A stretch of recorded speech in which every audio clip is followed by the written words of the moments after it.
오늘 함께 묵상할 말씀은 요한계시록 7장 9절에서 17절까지의 말씀입니다. 이 일 후에 내가 보니 각 나라와 족속과 백성과 방언에서 아무도 능히 셀 수 없는 큰 무리가 나와 흰옷을 입고 손에 종려가지를 들고 보좌 앞과 어린 양 앞에 서서 큰 소리로 외쳐 이르되 구원하심이 보좌에 앉으신 우리 하나님과 어린 양에게 있도다 하니 모든 천사가 보좌와 장로들과 내 생물의 주위에 서 있다가 보좌 앞에 엎드려 얼굴을 대고 하나님께 경배하여 이르되 아멘. 찬송과 영광과 지혜와 감사와 존귀와 권능과 힘이 우리 하나님께 세세토록 있을지어다. 아멘 하더라. 장로 중 하나가 응답하여 나에게 이르되 이 흰옷 입은 자들이 누구며 또 어디서 왔느냐? 내가 말하기를 내 주여 당신이 아시나이다 하니 그가 나에게 이르되 이는 큰 환난에서 나오는 자들인데 어린 양의 피에 그 옷을 씻어 희게 하였느니라.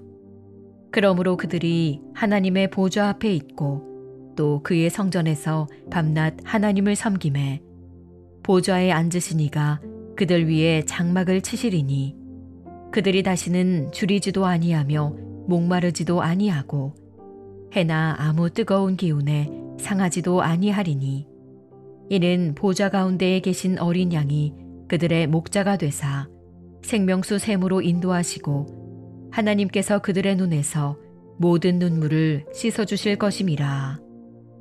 요한계시록은 크게 세 부분으로 되어 있습니다. 첫 번째 부분이 7교회에 대한 메시지입니다.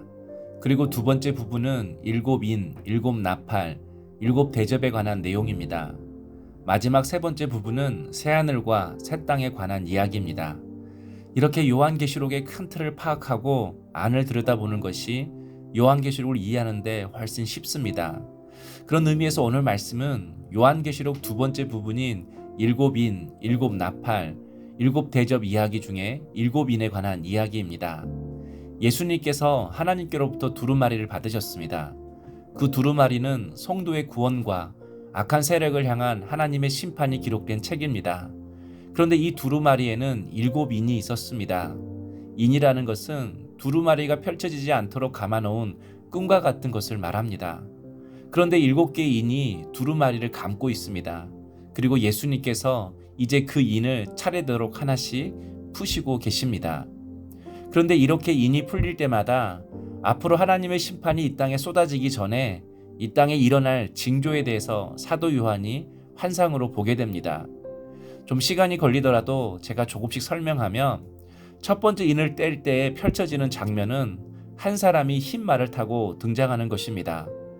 여기서 흰 말 탄 자는 예수님을 가장한 적그리스도를 말합니다. 말세가 될수록 신천지 이만희처럼 성도를 미혹하는 적그리스도가 나타난다는 것입니다. 또 예수님이 두 번째 인을 뗄 때 펼쳐지는 장면은 붉은 말을 탄 자가 나타나는 것입니다.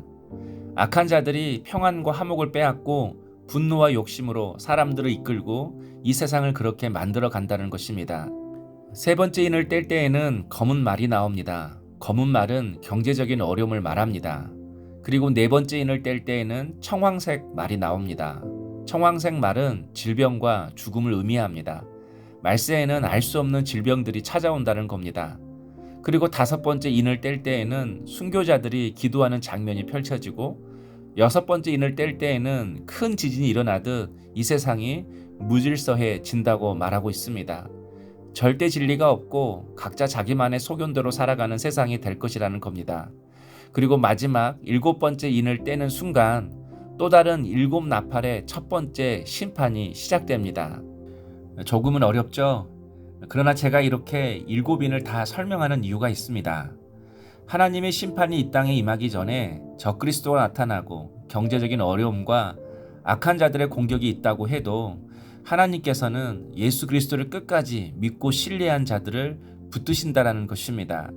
하나님께서 마지막 날의 재앙과 하나님의 심판 가운데서도 하나님의 백성들을 구별하여서 보호하신다라는 겁니다. 그렇다면 하나님께서 이런 재앙과 고통 속에서 하나님의 백성들을 어떻게 보호하시는 겁니까?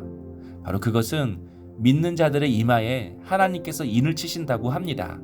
이마에 표시를 한다는 것입니다.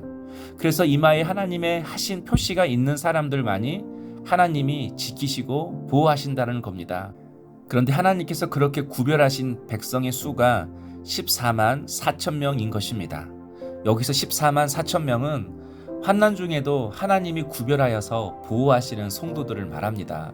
그래서 마지막 날에는 이마에 하나님이 인치신 사람만이, 이마에 하나님이 하신 표시가 있는 사람만이 구원을 받을 수 있습니다. 그렇다면 여러분은 지금 여러분의 이마에 표시가 있습니까? 아멘. 우리 모두는 지금 이마에 표시가 있습니다. 무슨 표시죠? 바로 예수님의 보혈의 표시입니다. 출애굽기에 보면 하나님께서 애굽을 심판하실 때 당신의 백성들을 보호하셨습니다. 어떻게 보호하셨냐면 각 집의 문설주에 어린 양의 피를 바르라고 하셨습니다. 그러면 그 피를 보고 죽음의 사자가 유월할 것이다, 건너뛸 것이다 라고 하셨습니다. 그래서 어린 양의 피가 발라진 집만이 생명을 보존할 수 있었습니다. 우리도 마찬가지입니다. 우리가 예수 믿을 때의 우리에게 예수의 피가 뿌려집니다. 예수의 피가 발라집니다. 그래서 14절에 내가 말하기를 내 주여 당신이 아시나이다 하니 그가 나에게 이르되 이는 큰 환난에서 나오는 자들인데 어린 양의 피에 그 옷을 씻어 희게 하였느니라. 예수 그리스도를 믿어서 죄사함을 받은 자가 바로 그 옷이 희게 씻어진 자들을 의미합니다. 성도 여러분, 환난 날에 그리고 마지막 날에 누가 구원을 받습니까? 예수님의 보혈이 발라진 사람들입니다. 바로 예수님을 믿는 저와 여러분들입니다. 그래서 10절에 14만 4천 명의 구원받은 성도가 찬양하고 있는 것입니다. 큰 소리로 외쳐 이르되 구원하심이 보좌에 앉으신 어린 양께 있도다. 구원하심이 우리의 윤리에 있지 않대요. 구원하심이 우리의 착함, 선행, 공로에 있지 않대요. 성경은 우리의 구원이 예수님께 있다고 말씀합니다. 이 말씀은 우리가 죄에서 구원을 받는 것이 오직 주님의 은혜이지만 구원받은 우리가 주님의 뜻대로 사는 것도 오직 주님의 은혜라는 것입니다. 하나님이 우리에게 뿌려진 그 예수의 피를 보고 우리를 구원하시고 우리를 인도하시고 빚어가시는 것입니다. 그리고 17절에 이는 보좌 가운데 계신 어린 양이 그들의 목자가 되사 생명수 샘으로 인도하시고 하나님께서 그들의 눈에서 모든 눈물을 닦아 씻어줄 것임이라 라고 말씀합니다. 우리가 지치고 힘들 때마다 우리를 위로하시고 눈물을 닦아주심으로 믿음으로 살게 하시고 사명 감당케 하시는 분이 오직 예수 그리스도라는 것입니다. 성도 여러분, 불꽃놀이는 밤에 합니다. 더 잘 보이라고 어둠을 배경으로 삼는 겁니다. 하나님도 때론 우리의 어둠을 배경 삼을 때가 있습니다. 때론 고난도 아픔도 당신의 믿음의 사람들에게 허락하십니다. 그러나 그 고난을 통해 우리를 정금같이 빚으시고 주의 길을 걷게 하심으로 우리의 삶이 복되게 하시고 하나님께 영광 돌리는 삶이 되게 하십니다.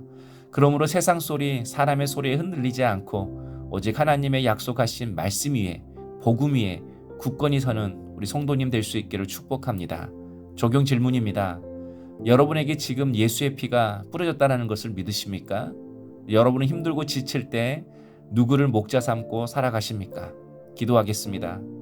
하나님, 죄로 물든 이 땅에서 환난당할 때 저희를 위로하시고 눈물 닦아주시는 하나님만을 바라보게 하옵소서. 하나님의 백성에게 약속된 천국으로 인해 기쁨이 넘치는 삶을 살게 하옵소서. 예수님의 이름으로 기도하옵나이다. 아멘.